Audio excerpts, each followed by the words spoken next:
महाराज और अनुसुईया की सृष्टि उसके संतान है। अत्रि महाराज का भी बहुत सारा सुंदर चरित्र है, कोई सामान्य माता पिता के पुत्र नहीं है। चंद्र स्वयं ब्रह्मा का अंश है और दुर्वासा मुनि शिव जी का अंश है और स्वयं दत्तात्रेय भगवान श्री हरि विष्णु जी का अंश है, जिन्हें गुरु परंपरा को जीवंत बनाया और बहुत सारा मार्गदर्शन दिया। दत्तात्रेय भगवान की श्रेष्ठता है। तो चंद्र एक समाज का सेवक है, सबकी सेवा करता है, ऋषि मुनियों के साथ रहता है और ऋषि मुनियों का कोई भी काम हो निरंतर सेवा। इसीलिए ऋषि मुनियों की सभा में जो अत्रि महाराज का मान सम्मान, उसके समान उसके पुत्र चंद्र का भी सम्मान है। एक युवानी सेवा से दिव्य लगती है। युवानी में प्रतिष्ठा आप और लोग चाहना सेवा से मिलती है। इसलिए अत्रि महाराज का पुत्र चंद्र बड़े सेवा भावी थे। तो शिव महापुराण ग्रंथ में चंद्र के लिए बहुत बारी बात कर, लेकिन कथा को आकार देना कथाकार का कर्तव्य है। क्योंकि बहुत सारी कथा ऐसी है कि कोई भी पात्र को जो पुराण में कहा वैसे ही समाज के सामने इस पात्र को प्रदर्शित करना ये वक्ता के लिए योग्य नहीं है। एक एक पात्र की प्रशंसा करनी चाहिए। समाज की सेवा के अंदर ऋषि मुनियों की सेवा में निरंतर संलग्न रहता है, समर्पित रहता है।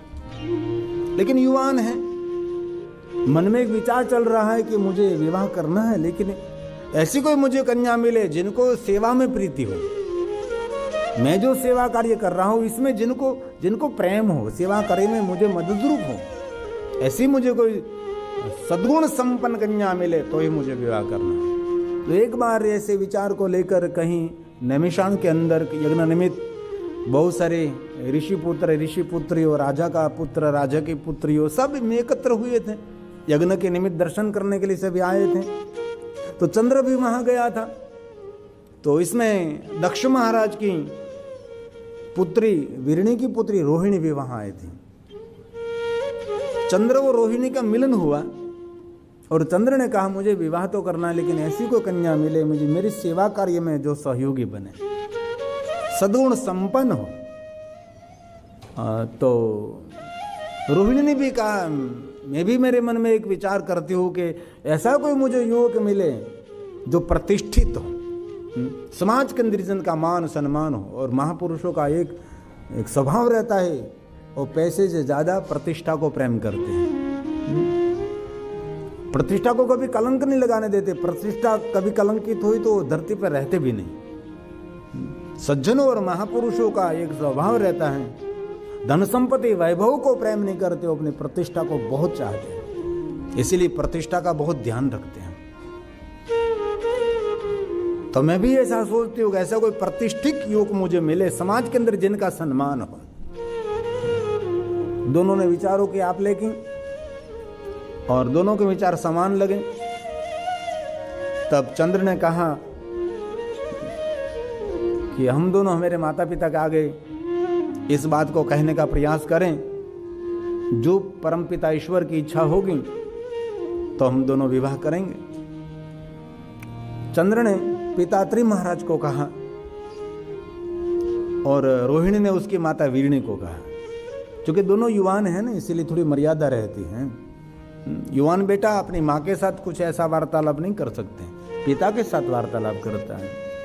और आपके घर में पिता और पुत्र साथ में बैठकर मीठी मीठी बातें कर रहे हैं, आपके घर में पिता और पुत्र साथ में बैठकर मधुर मधुर बातें कर रहे हैं और खुश हैं, तो समझ लेना चाहिए आप मृत्यु लोक में नहीं रहते, आप स्वयं स्वर्ग लोक में रह रहे हैं। ऐसे बहुत लोगों को मैंने देखा है, पिता और पुत्र एक पल भी अलग नहीं होते, साथ में ही रहते हैं, जैसे मित्र साथ में रहते हैं और कथा भी साथ में सुनते। ऐसे बहुत लोगों को मैंने इस दुनिया में वर्तमान युग कलयुग में ऐसे पिता और पुत्र को मैंने देखा है।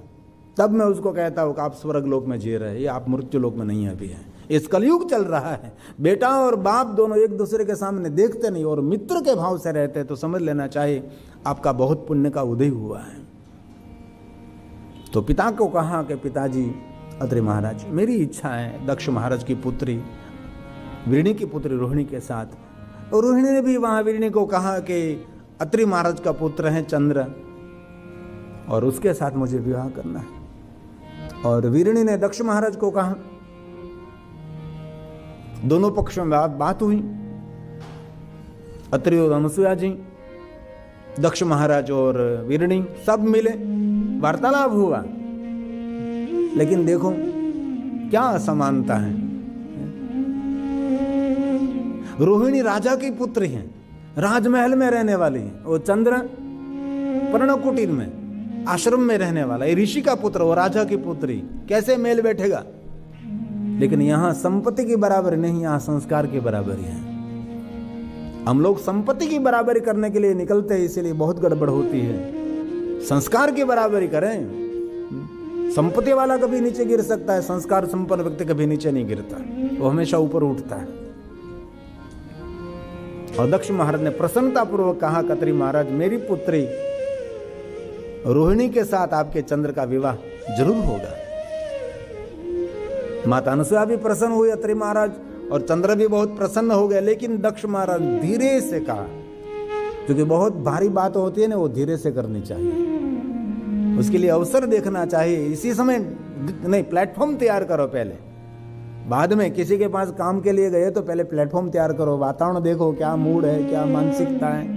जैसे पत्नी पति का मूड देखती है तब कहती है कि कुछ खरीदना है, मूड के बिना कुछ नहीं होता ना। इसलिए स्वभाव, समय, संजोगों देखकर कोई बात कहनी चाहिए, है ना। इसलिए जितनी भारी बात है वो धीरे से कहो।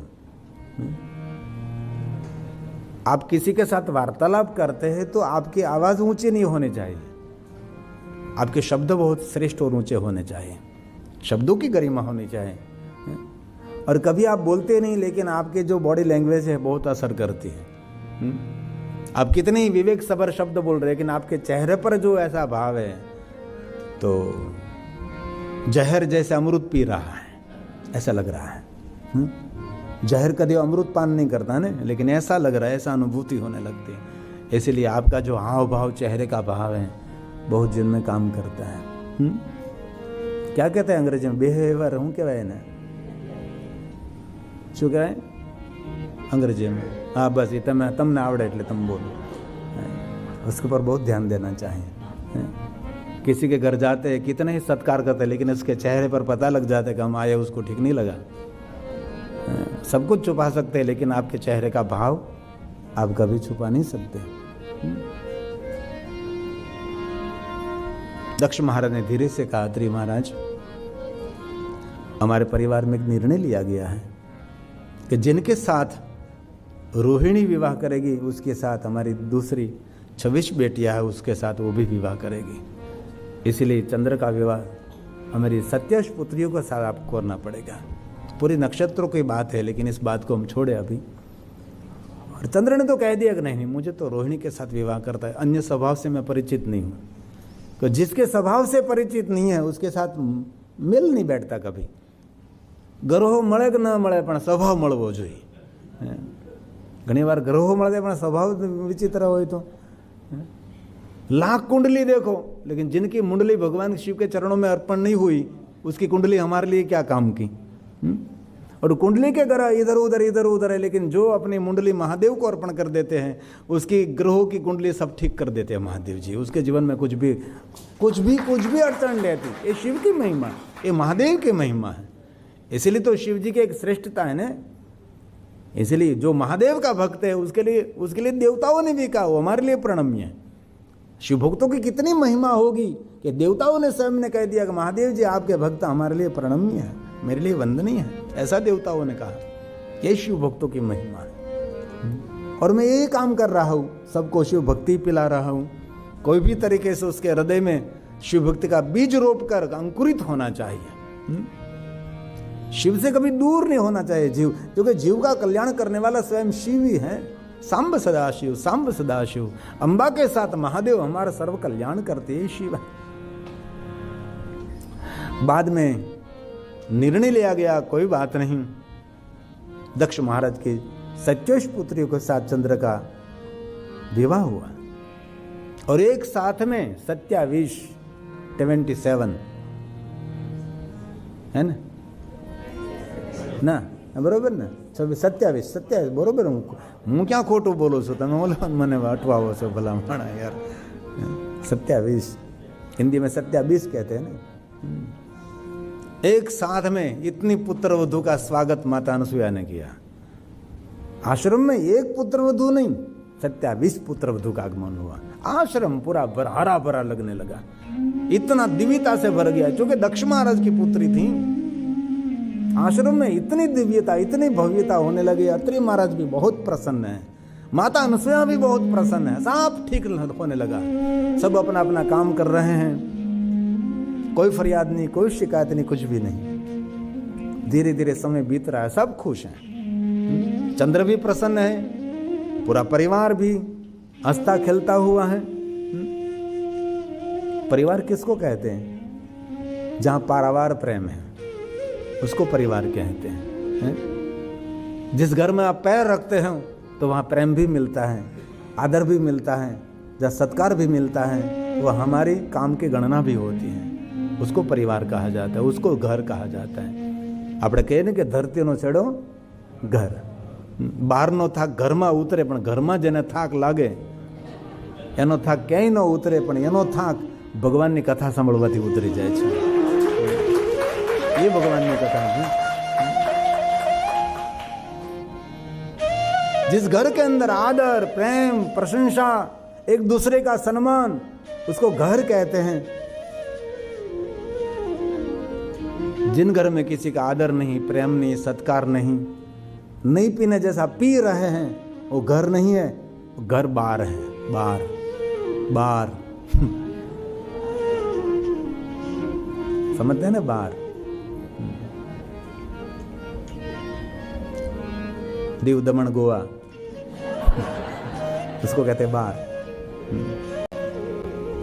ये घर नहीं है, वो घर बार है। सब आनंद मंगल हो रहा है, समय बीत रहा है, अपना अपना काम में सभी रहते हैं, किसी के पास कोई फुर्सत ही नहीं।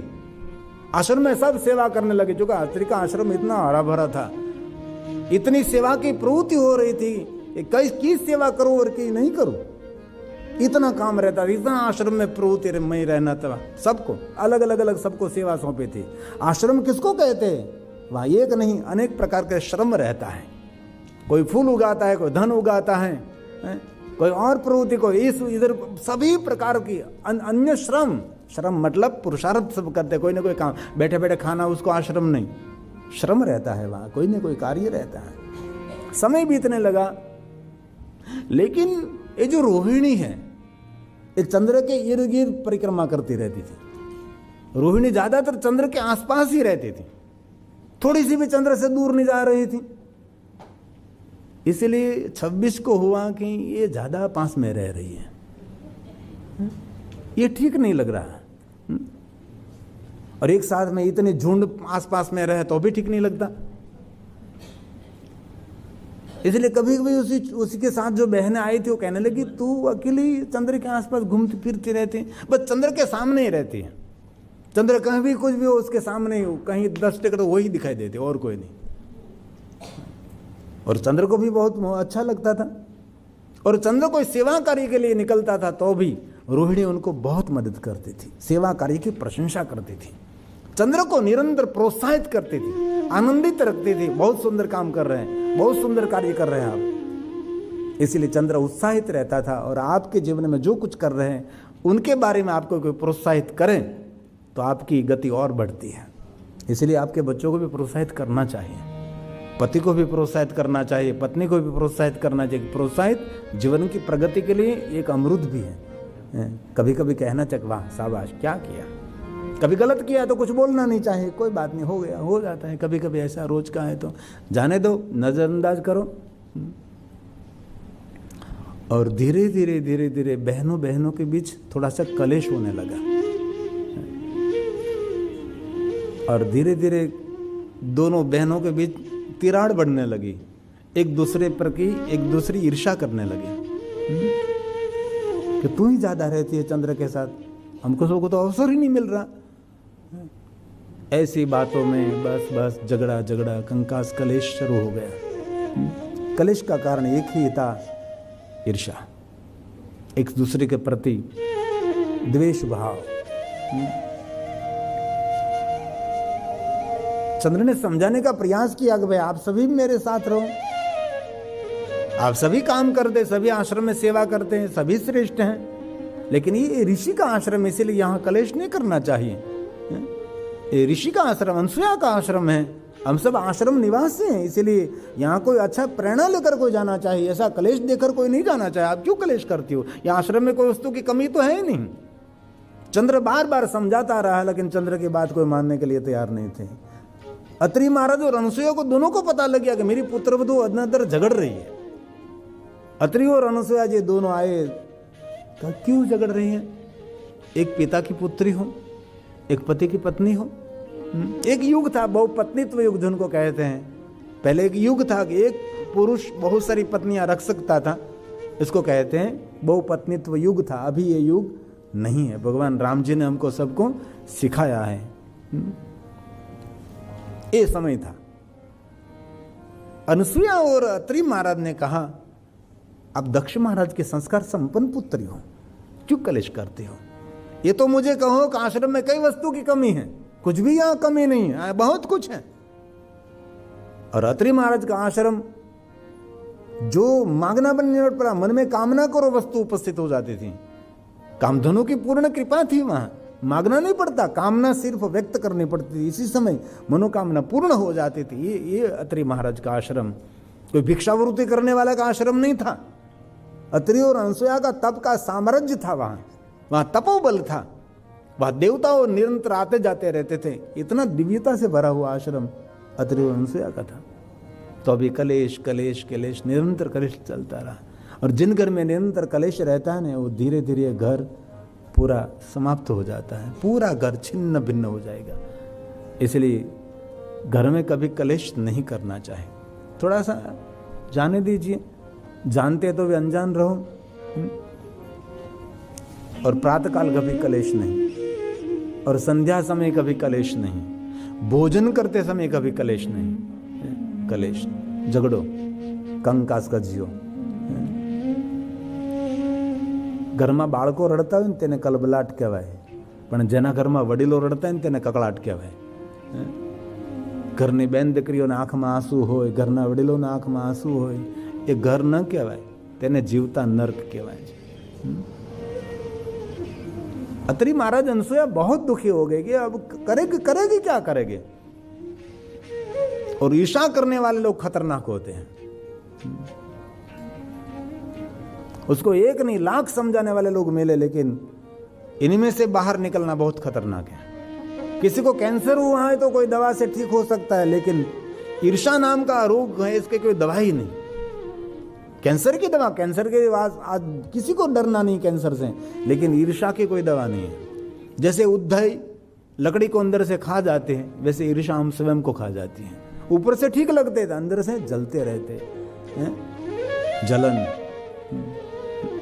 इसलिए हम कथा श्रवण कर रहे हैं, पवित्र श्रावण मास है, इसलिए किसी के प्रति हमारी ईर्षा नहीं होनी चाहिए, द्वेष नहीं होना चाहिए। शत्रु के प्रति भी नहीं, मित्र के तो प्रति नहीं, सगे संबंधी रिश्तेदारों के प्रति नहीं।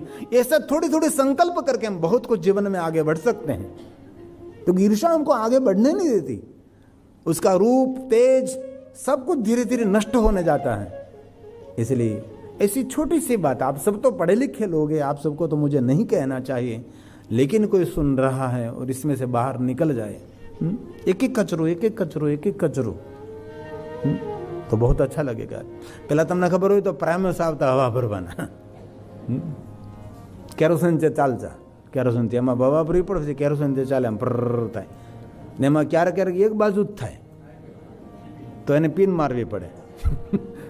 પિન મારી એટલે કચરો નીકળી જાય, એટલે પછી સરસ મજાનો રંગબેરંગી ચારે બાજુ અગ્નિ દેખાય હે ને। એટલે ક્યારેક ક્યારેક કથા દ્વારા હું પિન મારતો રહું કે આ હોય તો થોડું કચરું કાઢી નાખો, એટલે પ્રાઇમ સરસ મજાનો જગે હે ને। અને હોય મોટા મોટા માણસોના એક સ્ક્રૂ ઢીલો હોય જ, બધા સ્ક્રૂ હે ને। જોરદાર માણસો, એટલા મોટા મોટા વિદ્વાન હોય, પ્રકાંડ હોય, તો એકાદું કોઈની કોઈ જગ્યાએ સ્ક્રૂ તેનો ઢીલો હોય જ। એ સ્વાભાવિક છે, ભગવાન બધા સ્ક્રૂ કાંઈ આપણને હાર ન આપે। અમારે બ્રહ્મલીન અંગ્રેજી બાપા કહેતા હતા कि कोई भी मनुष्य में कितने ही विद्वान हो, कितने ही तपस्वी हो, लेकिन एक दुर्गुण रहता है। इसलिए दुर्गुण भगवान रखते हैं कि वो भगवान न बन जाए। इसलिए एक दुर्गुण रखा जाता है कि ये वहां तक पहुंचे नहीं, इसलिए ईश्वर की एक लीला होती है सबके जीवन में। और पवित्र श्रावण मास देखो, सोमनाथ का इतिहास, 1 महीने तक इतने भक्त लोग भगवान सोमनाथ के दर्शन के लिए आए, कभी ये ट्रस्ट ने कल्पना भी नहीं की थी। ये प्रथम ज्योतिर्लिंग सोमनाथ महादेव ने, क्योंकि आज धीरे धीरे सबको पता लग रहा है कि वहां कुछ तो है। और सोमनाथ ज्योतिर्लिंग नहीं, हमारा पावर हाउस है, हमारा पावर चार्ज करने के लिए, बैटरी चार्ज करने के लिए, है ना, ये हमारा सोमनाथ है। हम तो भाग्यवान जीव हैं कि हर साल हम 9 दिन के लिए वहां रहते हैं। अगली साल भी 25 जनवरी से लेकर वहां कथा है 2 फरवरी तक, 9 दिन के लिए, और वहां रहने का आनंद होता है। सोमनाथ महादेव के दर्शन का तो आनंद होता है, लेकिन आसमान में शिखर और ध्वजा का दर्शन करके हृदय पुलकित होने लगता है। ये हमारा सोमनाथ है, झांझरमान सोमनाथ है। झांझर सोमनाथ का मुझे पूरा मेरे पास इतिहास है। 2000 नहीं, ईस्वी सन 10 में से प्रथम बार सोमनाथ का विध्वंस हुआ, उसका पूरा इतिहास सोमनाथ का है।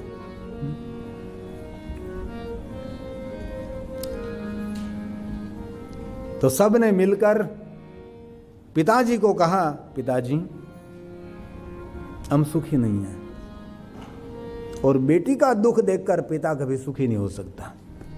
बेटे का दुख देख सकता है पिता, लेकिन बेटी का नहीं, क्योंकि पिता का निजी स्वभाव है, उसका प्रेम पुत्र के प्रति तो रहता है, लेकिन अधिक प्रेम उसका पुत्र की ओर रहता है। और ईश्वर का सर्जन भी ऐसा है, बेटा माँ जैसा लगता है, बेटी बाप जैसी लगती है। ज्यादातर हमने देखा है सेम उसकी कॉपी ही लगती है। ये बाप और बेटे का एक अलग घनिष्ठ रिश्ता है। तो दक्ष महाराज को बहुत दुख हुआ कि अरे ऋषि का आश्रम है, मेरी पुत्रियां सब, दुख का कारण या क्या है बहुत समझा नहीं, और ऐसे आ गए। और पुत्रियों ने कह भी दिया कि रोहिणी को बहुत सम्मान मिल रहा है, हमको सम्मान नहीं मिल रहा है। जिस घर में सम्मान नहीं उस घर में क्या रहे। दक्ष महाराज भी, दक्ष मतलब चतुर्बुद्धि, अगवी बुद्धि, बहुत सोच समझकर कुछ करते हैं। चंद्र को मिले और चंद्र को कहा, चंद्र आप श्रेष्ठ हैं, आप महान हैं, विमले कुलेचा, विमल कुल में आपका जन्म हुआ है। अत्रि महाराज की क्या मान सम्मान प्रतिष्ठा। अनसुया जी की गाथा देवलोक में गाते हैं देवता। आप अनसुया के पुत्र हैं, अत्रि महाराज के पुत्र हैं, जिनकी महिमा देवलोक में सभी देवता भी उसकी गुणगुना रहे हैं। इसने श्रेष्ठ विमल कुल आपका है, आपके कुल में कहीं दूर दूर तक मल नहीं है। पहले हम बेटे बेटी की सगाई करते थे तो इस कुल को देखते थे। उसके बाप दादा ने कहीं किसी को खून खराबा किया तो वहां कभी बेटी देते नहीं थे और लेते भी नहीं थे। बारोट जी को पूछते थे, बारोट जी उसके होते जो चौपड़ा लिखने वाले, आपका नाम, आपके पिता का नाम, उसका नाम, उसको पूछते हैं कि उसके कहीं जगह पर कुछ हुआ है। तो बारोट जी कहते कहा उसकी तीसरी पेटी में इसने खून किया था, वहां नहीं देना, उसकी लेना भी नहीं और देना भी नहीं। ये परंपरा कुल को देखते थे, ये हमारी परंपरा थी। इसीलिए परिवार, संगठित परिवार, अखंडित परिवार, ये सब परिवार का प्रेम, पारावार, ये सब कुछ समाज में दिखाई देता था। अब कुछ हमारी दृष्टि अब बदल रही है सब कुछ। अब तो जिनके घर में ज्यादा वडील है उसके घर में बेटी नहीं देते। इसके घर में बहुत दादा दादी रहते हैं, वहां हमारी बेटी तो परेशान हो जाएगी, ऐसा नहीं होता। दक्ष महाराज ने कहा कि हे चंद्र, विमले कुलेच त्वं ही, विमल कुल में आपका जन्म हुआ है। आज जुड़कर कहा क्या प्रदेश, पुत्रियों के सुख के लिए, पुत्रियों के सुख के लिए बाप झुकता है। मेरी बेटी सुखी होनी चाहिए, बाप झुकता है। दक्ष महाराज ने कहा हे चंद्र, विमले च कूले त्वं ही, विमल कुल में आपका जन्म हुआ है। इतना श्रेष्ठ और उत्तम कुल आपका है, कोई सामान्य कुल में आपका जन्म नहीं हुआ है। दक्ष महाराज ने कहा विमले, विमले च कूले त्वं ही, समत्पन्नः कलानिधे, आश्रितेषु च सर्वेषु न्यूनाधिक्यं कथं तव। नधिक्यं कथं तव। आपको ऐसा व्यवहार शोभनीय नहीं है, आपको आश्रित है वो, इसलिए ऐसा व्यवहार आपके लिए वर्तम विषम त्वेन नरक प्रदमी रीतम, ये व्यवहार आपके लिए परिवार में नरक जैसा दुख खड़ा करेंगे। ये दक्ष महाराज और चंद्र का तो संवाद है, लेकिन हमारे लिए ये सब कुछ है। आप परिवार में सभी साथ में रहते, सबके साथ व्यवहार समान होना चाहिए।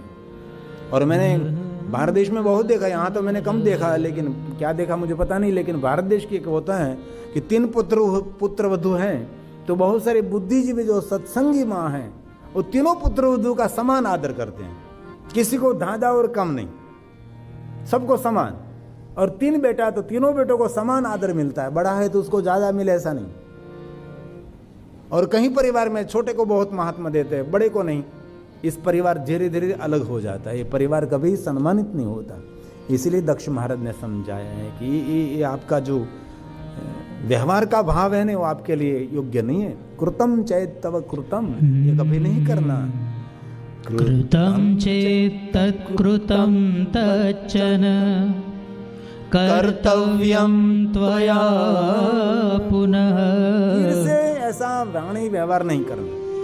रोहिणी का जितना आदर है ऐसा सबका आदर आपको करना, आपका कर्तव्य है। वर्तनम वर्तनं विषं त्वेर नरक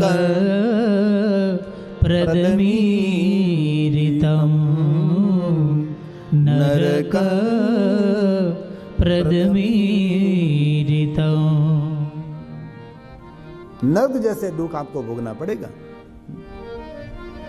और चंद्र महाराज ने भी कहा कि भले पिताजी, आज से मैं ध्यान रखूंगा व्यवहार करने में। समझाकर दक्ष महाराज को गए, लेकिन यहां कलेश कोई पूर्ण नहीं हुआ, अभी कलेश चल ही रहा है। और घर में एक बार कलेश शुरू हो गया, बाकी भी शांत करना बहुत कठिन होता है, कभी नहीं। फिर से अब दक्ष महाराज को बहुत दुख हुआ, और दक्ष महाराज चंद्र को मिले। चंद्र, मैंने आपको बहुत समझाया और समझाया भी और प्रार्थना भी की, तो मेरी बात आपने मानी ही नहीं। और भगवान व्यास जी ने कहा कि जीवन में जिनका शुभ होना है उनका कोई अशुभ नहीं कर सकता, और जीवन में जिनका अशुभ होना ही है उसका कोई शुभ नहीं कर सकता। उसका शुभ ईश्वर के भजन से, साधना से, उपासना से। और जीवन में भी कभी दुख कष्ट हो तो साधना का पंथ लेना चाहिए, किसी के पास जाने की जरूरत नहीं। कोई साधना, कोई अनुष्ठान, कोई समय ऐसे विपरीत चल रहा है आपका, उसके लिए विशेष कोई पूजा अर्थ, जहाँ कोई न कोई मार्ग, और मौन रहे, थोड़ा धैर्य रहे, क्योंकि जीवन में कभी ऐसा पड़ाव आता है। कभी भी नदी एकदम शांत से चलती है, कभी ऊपर से गिरना पड़ता है नदी को भी, कभी ठहरना पड़ता है। इसलिए जीवन भी एक सरिता जैसा है, एक समान कोई नदी सीधी नहीं चलती। सीधी तो नहर चलती है, नदी तो हमेशा टेढ़ी मेढ़ी अड़थड़ाती, भटकाती, पहाड़ों को तोड़ती हुई चलती। इसलिए जीवन भी ऐसा है। कभी जीवन में ऐसे दिन चल रहे हैं तो थोड़ा धैर्य रखें, थोड़ा मौन रहिए, थोड़ा शांत चित्त रहिए, निर्णय लेने में थोड़ी सावधानी रखिए, और थोड़ा मौन हो जाए और भगवान का स्मरण ज्यादा करें। हनुमान चालीसा 10 करते हैं तो 20 कर दीजिए, 20 करते हैं तो 40 कर दिए, 40 कर दिए तो और 60 कर दिए, और 20 और 10 करके 108 कर दीजिए। कोई भी संकट में साधना का पंथ बढ़ाना चाहिए, तो धीरे धीरे ये संकट कट जाता है। मंत्र जाप बढ़ाए, और सबके जीवन में ऐसा पड़ाव आता है, एक सरीका किसी का जीवन नहीं रहता। और आज भगवान ने कह दिया कि जिनका शुभ होना है उसको शुभ करना है, तो एक ही बस साधना उपासना करो। और दक्ष महाराज ने कहा, चंद्र मुझे बहुत दुख हुआ, मेरी बेटियां सभी दुखी, मेरी पुत्री दुखी है। श्रीताम चंद्र यत पूर्वे मैंने पहले बहुत आपको समझाया, लेकिन आपने कुछ मेरी बात को ध्यान में नहीं लिया। प्रार्थी तो बहुधामया। दक्ष महाराज बोले, श्रूयतां चंद्र यत् पूर्वे प्रार्थितो बहुधा मया। बहुत बार मैंने समझाया लेकिन नहीं मानी। न मानितं त्वया यस्मात् तस्मात् त्वं च क्षयी भव तस्मात् त्वं च क्षयी भव। दक्ष महाराज ने श्राप दे दिया, आपने मेरी बात नहीं मानी, मेरी प्रार्थना को नहीं मानी, आपको क्षय रोग होगा।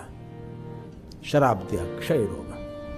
इसी समय चंद्र महाराज धीरे धीरे तेजहीन होने लगे, क्षीण होने लगा, दुखी हो गए। और इसी समय रोहिणी, उसकी 26 बहन, सभी पिताजी को कहने लगी, पिताजी ये क्या कर दिया आपने? एक तो दुखी थी और आपने श्राप दे दिया और भी दुख में वृद्धि कर दिया आपने। ये क्या किया आपने? ये नहीं करना, श्राप देने के लिए नहीं होगा, समझाने के लिए हमने कहा था।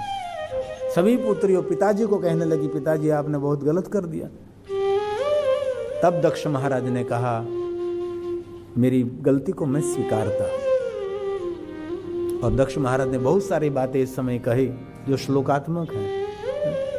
आवेग में, आवेश में, लागणी में, भावावेश में, क्रोध में कोई निर्णय नहीं लेना चाहिए। मेरी पुत्रियों के प्रति मेरा बहुत भाव, बहुत प्रेम और लागणी थी, बहुत लगाव था। इसके कारण इस भावावेश में मैं आ गया। आवेग में, आवेश में, क्रोध में कभी नहीं। और निर्णय रहिए आप।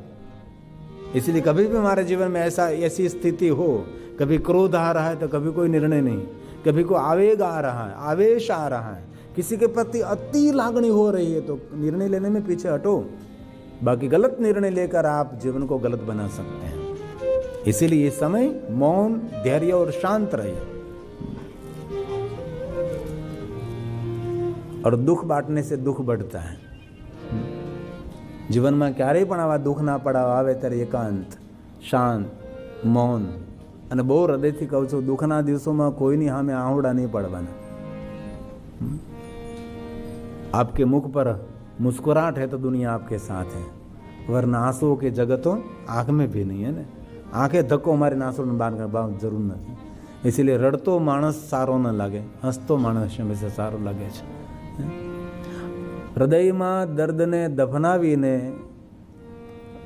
હસતું રહેવું એ સહેલું નથી, बहुत कठिन है। दुख में रड़વું ये बहुत સહેલું છે, પણ દુઃખના દર્દને હૃદયમાં છુપાવીને ચહેરો હસતો રાખવો એ બહુ કઠિન છે। દરેકના જીવનમાં આવા પડાવ આવતા જ હોય છે। અને મેં તો ઘણીવાર કહ્યું, ક્યારે એવા દુઃખ પડે તો કોઈને આગળ રડવાનું નહીં, કોઈને ખબર ના પડે તેમ આપણા ઘરમાં નાનકડું મંદિર એ આપણા માટે રડવાનો ખૂણો છે। હર ઘરમાં હોય નાનકડું મંદિર હોય જ, દેવસ્થાન હોય જ।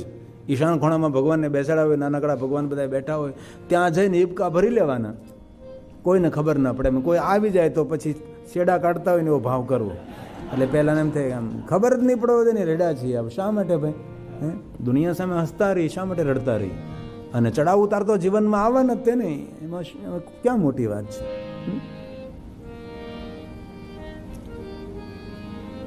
अब सब दुखी, पूरा परिवार दुखी हो गया। शराब दिया, क्षय रोग।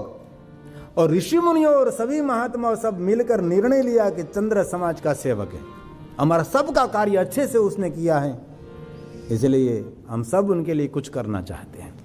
એટલું યાદ રાખજો, આપણે કોઈના કામમાં કામ આવ્યો ને તો આપણા કામ પડે ત્યારે કોઈ તો ભગવાન મોકલે જ। આપણે કોઈની સેવા કરી હોય તો આપણી સેવા કરનારો કોઈ મળી જાય છે। તેથી સેવા કરવાથી બદલાનો ભાવ નહીં લાગુ, મેં એનું કામ કર્યું છે એ મારું કામ કરે, નહીં। उपकार पानी की लकीर, लेकिन हमारे पर किसी ने उपकार किया तो पत्थर की लकीर। किसी ने हमारा काम किया तो जीवन भर भूलना नहीं है, और आपने किसी का काम किया है तो आप पानी के लकीर पानी में लिखो, करो, बस पूर्ण, भूल जाओ इसी समय। इसी समय सभी ऋषि मुनियों ने निर्णय लिया, चंद्र के लिए हम कुछ करना चाहते, क्या करेंगे? सब मिलकर ब्रह्मा के पास गए और ब्रह्मा जी ने कहा, चंद्र के बारे में बहुत कुछ ब्रह्मा जी बोले, लेकिन ये सब मुझे आपको कहने की जरूर नहीं है, क्योंकि बहुत सारी बातें आपके समक्ष मुझे ये सब कुछ कहना जरूरी नहीं है, और नहीं भी कहना चाहिए। क्यों भाई? अंत में ब्रह्मा जी ने निर्णय दिया कि चंद्र महाराज को कहो प्रभास तीर्थ में जाकर 6 महीने तक पार्थेश्वर महादेव का पूजन करे, और 6 महीने में 10 करोड़ मृत्युंजय मंत्र का अनुष्ठान करे। समुद्र के तट पर बैठकर वहां जाकर, और सभी महात्मा संदेश लेकर आए। चंद्र महाराज को कहा, चंद्र क्षय रोग में से मुक्त होने के लिए आप प्रभास तीर्थ में जाकर पार्थेश्वर महादेव का पूजन करे और मृत्युंजय मंत्र का अनुष्ठान करे। 6 मास में 10 करोड़ मंत्र आपको जाप करना है। इसी समय चंद्र ने कह दिया कि मैं जा सकता हूं, लेकिन 6 मास में अकेला व्यक्ति मृत्युंजय मंत्र का 10 करोड़ जाप नहीं कर सकता। उसके लिए क्या करेंगे? सभी ऋषियों ने कहा चंद्र आपने हमारी बहुत सेवा की है, इसलिए हम सभी ऋषि आपके साथ चलेंगे और आपके लिए हम मंत्र जाप करेंगे। और सभी ऋषि चंद्र के साथ प्रभास तीर्थ में आए हैं। समुद्र के तट पर सब बधारे, सूर्य के प्रकाश से भरे हुए, जहां